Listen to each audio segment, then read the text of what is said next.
পড়লেই ঈমান আসবে, কলেমা পড়লেই তার মধ্যে মসজিদ অপরিহার্য, সালাত অপরিহার্য, সিয়াম অপরিহার্য, যাকাত অপরিহার্য, হজ অপরিহার্য, ইসলামের গণ্ডি সমস্তটা অপরিহার্য যার মধ্যে, সেই ব্যক্তি কলেমা পড়ার পরে এইটাকে ঝোলাই ভরে ভিক্ষে করে বেড়াচ্ছে।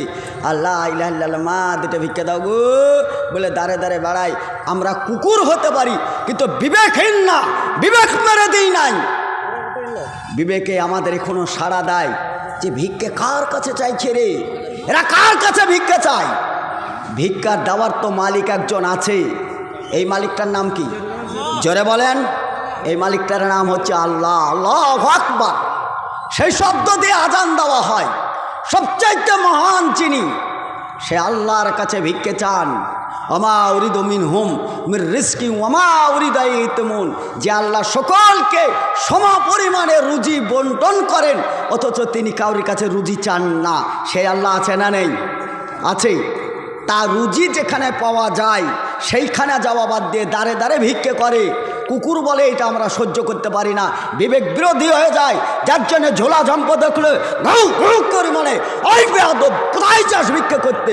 ভিক্ষের জায়গা তো আছে, সেইখানে যাও। সবচাইতে আল্লাহর নিকটে হয় কোথায় বলেন তো?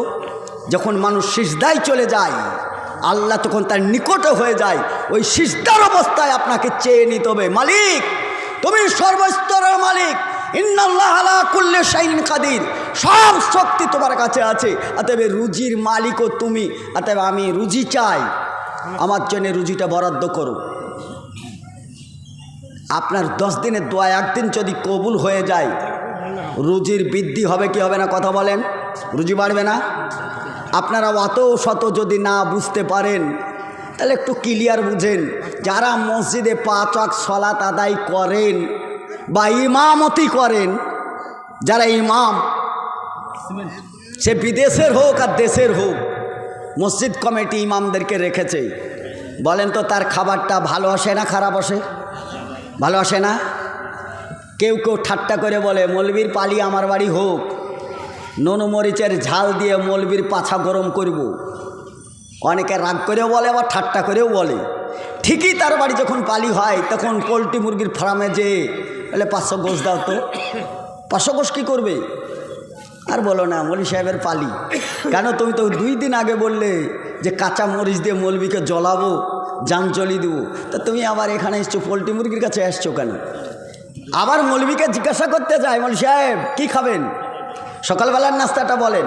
ভাজাভুজি ভালোবাসেন না ভর্তা মর্তা ভালোবাসেন, কোনটা? তাও জিজ্ঞাসা করেন। বলেন তো এই গোলামিটা করছে আমি একটা মৌলভী সাহেবের, কারণ মৌলভী আর একজনের গোলামি করছে। ও মসজিদে আজান দেয়, নামাজ পড়ায়, সেও তো মালিকের গোলামি করে। আর ওই মালিক আমাদেরকে গোলামি করায় যে মৌলবীর এখন তদারকি কর, ও এখন নাক ডেকে ঘুমাচ্ছে, আর এদিকে আমরা সাহারি রান্না করছি। কপাটে খটখট যে 3টের সময় ঠিকই ভাতটা দিয়েছে, মৌলভী সাহেব উঠুন উঠুন উঠুন উঠুন, একটু দেরি হয়ে গেল, মনে কিছু করেন না, ডাল সিদ্ধ আলু সানা একটু ঘি আছে, একটু এই দিয়ে আজকে ম্যানেজ করে নেন। মনে ছিল না। এত খাবার দেওয়ার পরে একটা মানুষ তারপরও সন্তুষ্ট হয় না। বলেন তো এটা কিসের কারণে হয়? ওই লোকটা কি করে? ওই লোকটা আল্লাহর ইবাদত করে, যার জন্য ওই লোকটাকে বসে খাওয়াবো বলেছে। রাব্বা হাযাল বাইত আল্লাযী আত'আমাহুম মিন জু' ওয়া আমানাহুম মিন খাওফ। পৃথিবীর মানুষকে বলা হয়েছে তুমি যখন আমার মসজিদ আবাদ করবে, আমার মসজিদের ভিতরে যাবে, তোমার পৃথিবীর কোনো ভয় বলে তোমার থাকবে না, কোনো শত্রুর মোকাবেলা করা বলে ভয় থাকবে না। তুমি মসজিদে যখন চলে যাবে তোমার নামে একটা স্টাম্প পড়ে যাবে, ওই স্টাম্পটার নাম হবে মুমিন। ওয়ালা তাহিনু ওয়ালা তাহজানু ওয়া আনতুমুল আলাউনা ইন কুনতুম মুমিনিন। আল্লাহ রাব্বুল আলামিন বলেন মসজিদে যখন মানুষ বেশি বেশি করে যাবে, আসমানের মালিক তাদের জন্য রুজির ব্যবস্থা বেশি বেশি করে করবে। আচ্ছা ভাই, আপনাদের একটা কথা বলি। রমজান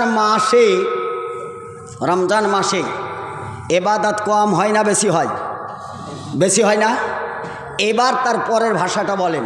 খাবার দাবার কমা হয় না ভালো হয়? এই ধরা খেয়ে গেছেন। এবাদত যত বেশি হয় খাবার দাবার তত বেশি হয়। এখন কেউ কি বাড়িতে আপেল আঙ্গুর খায়? অসুস্থ হলে খায়। সুস্থ মানুষ আপেল ডাব আঙ্গুর এগুলো খায় না, কিন্তু রমজান মাসে প্রতিদিনই প্যাকেট যায়। এখন যদি ভাজাভুজি কেউ খায়, ডাক্তাররা তো সাবধান করেছে, নিজেও আপনি অনেক সাবধান, না না ভাজা ওরে আমার খুব গ্যাস ধুমোরকম চলবে না, আপনি বলেন না। কিন্তু ওই ভাজাভুজি রমজান মাসে সারা মাস মুড়ির সঙ্গে ভাজাভুজি চলে, পেটের গোলমাল হয় না।